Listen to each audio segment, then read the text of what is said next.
Sobra gatos ka mga langob sa small-scale mining sa Barangay Limunda sa Upol, Misamis Oriental ang gipasiradaan sa Task Force Kinaiyahan ug Kalinaw sa Misamis Oriental. Kinisubay sa Cease and Desist Order sa Mines and Geosciences Bureau Region 10.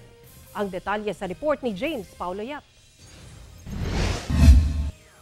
Gironda sa mga personahe sa Misamis Oriental Task Force Kinaiyahan ug Kalinaw, kauban ang kapulisan ug NBI.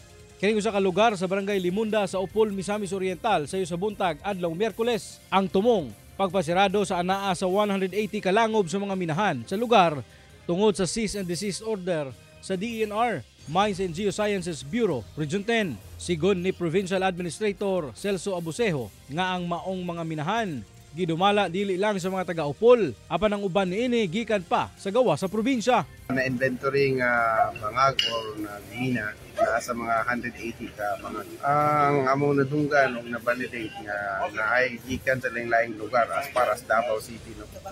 Davao del Norte ang kapinance din yung kadala sa mga tao para maghimo o mga illegal nga mina. Dugang pa sa opisyal nga ilang gibana-bana ang sukad 2022 pa nag-operate ang maong mga minahan nga walay permit.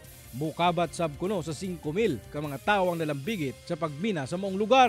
Kahinumduman nga pipila ka higayon na nga naglusad og anti-illegal mining operation ang kapulisan sa maong lugar sa milabay nga mga semana. Kining cease and desist order na issued pa atong January 22, 2025. So nakandak na sila ng mga previous na operations. Tapos ang uban ay nang balik gyapon. So karon na ato na yung panghihusgan o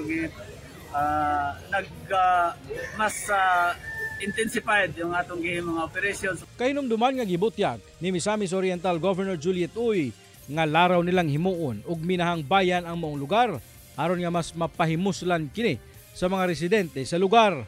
Human ani i-facilitate ang pagproseso sa permit sa minahan ng bayan. Kaya ang gusto sa gobernador nga dapat ang mabulahan sa gasa sa Ginoo nga gihatag niini nga komunidad dili ang laing tao kundi ang komunidad sa Barangay Limunda. Kauban si Makoy Sempron, James Paulo Yap, 1 Mindanao.